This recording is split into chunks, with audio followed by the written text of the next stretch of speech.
অখিল গগৈ আৰু গৌৰৱ গগৈয়ে যোৱাকালি শিৱসাগৰত নামাজ পঢ়িছে আৰু মোটামুটি গৌৰৱ গগৈয়ে নামাজ পঢ়াৰ নিয়মটো জানে।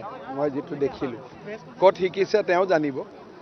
কথাটো হ'ল যে ঈদত আমিও শুভেচ্ছা দিছোঁ, প্ৰধানমন্ত্ৰী মোদী ডাঙৰীয়াই শুভেচ্ছা দিছে।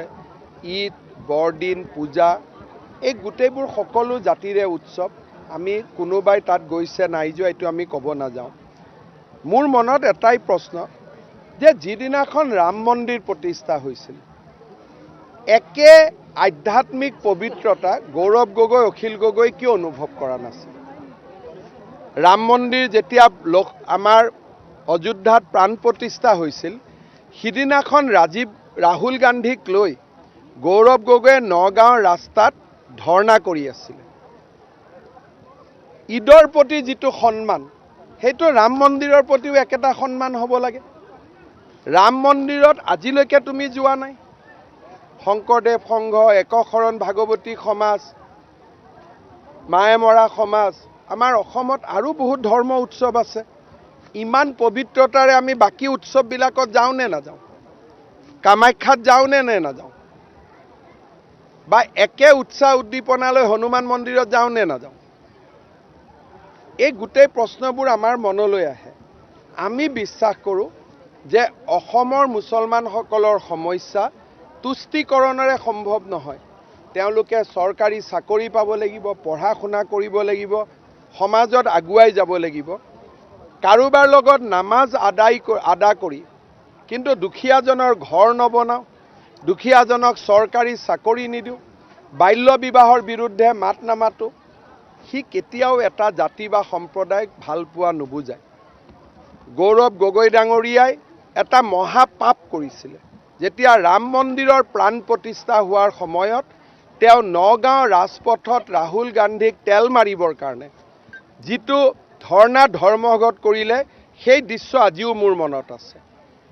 এফালে নামাজ, এফালে ৰাম মন্দিৰ প্ৰতিষ্ঠা হোৱাৰ দিনাখন আন্দোলন। ভূপেন বৰাই যেতিয়া কৃষ্ণক লাভ জেহাদী বুলি কৈছিল, যে কৃষ্ণ এগৰাকী লাভ জেহাদী আছিলে, সেই সময়ত গৌৰৱ গগৈ ক'ত গৈছিল? সেই সময়ততো তেওঁ আমালৈকে মনত পৰা নাছিলে। অসমৰ সমগ্ৰ সমাজখনে কৃষ্ণক বিশ্বাস কৰে। কৃষ্ণক লাভ জেহাদী বুলি কোৱাৰ সময়ত গৌৰৱ গগৈ ক'ত আছিল? অখিল গগৈ ক'ত আছিলে? গতিকে এই ব্যক্তিসকলে তুষ্টিকৰণৰ ৰাজনীতি কৰিব খোজে। কাকো ভাল নাপায়, না হিন্দুক ভাল পায়, না মুছলমানক ভাল পায়, না খ্ৰীষ্টিয়ানক ভাল পায়। তুষ্টিকৰণৰ ৰাজনীতি হৈছে তেওঁলোকৰ সৰ্বস্ব।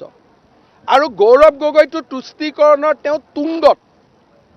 এজন হিন্দু মানুহ, ৰাম মন্দিৰ প্ৰতিষ্ঠা হৈছে, ঘৰত মন্দিৰত সিদিনাখন একো নকলেও প্ৰাণ প্ৰতিষ্ঠাৰ মহোৎসৱ সকলো মানুহে চাইছে। গৈ পেলাই কি কৰিছে? নগাঁৱত ৰাহুল গান্ধীক তেল মাৰিবৰ বাবে আন্দোলন কৰি আছে। কালি নামাজ পঢ়িছে। হিন্দু সমাজৰ মনত প্ৰশ্ন হৈছে যে আমি তেওঁৰ আপোন নহয় নেকি? ৰাম ভক্ত, কৃষ্ণ ভক্তসকলৰ মনত প্ৰশ্ন হৈছে যে কৃষ্ণক লাভ জেহাদী বুলি কওঁতে তেওঁ কিয় মাত মতা নাছিলে? গতিকে এইবিলাক মানুহে না হিন্দুক ভাল পায়, না মুছলমানক ভাল পায়। এওঁলোকৰ কাৰণেই আজি আমাৰ সমাজখন পিছুৱাই আছে। নামাজৰ দিনা আহিলোঁ, নামাজ পঢ়ি দিলোঁ, মুছলমানে মোক ভোট দিব। আৰে বাবা, হিন্দুৰো ভোট আছে। ৰাম মন্দিৰৰ দিনাখন তুমি যে আন্দোলন কৰিলা, তাকো ৰাহুল গান্ধীৰ লগত, তেওঁতো কি ধৰ্মৰ মানুহ কোনেও নাজানে, তেওঁৰ লগত বহি যে তুমি আন্দোলন কৰিলা নগাঁৱৰ ৰাস্তাত, সেইটো কি হ'ব? কৃষ্ণক লাভ জেহাদী বুলি কিয় ক'লা? হিন্দু, মুছলমান, খ্ৰীষ্টিয়ান সকলোকে সমান চকুৰে চোৱা। হিন্দু সমাজক উপলুঙা নকৰিবা। গেৰেণ্টি আৰু ন্যায় তেওঁলোকৰ পকেটত সোমাই থাকক না। অসমততো চৰকাৰ মোৰ আছে না।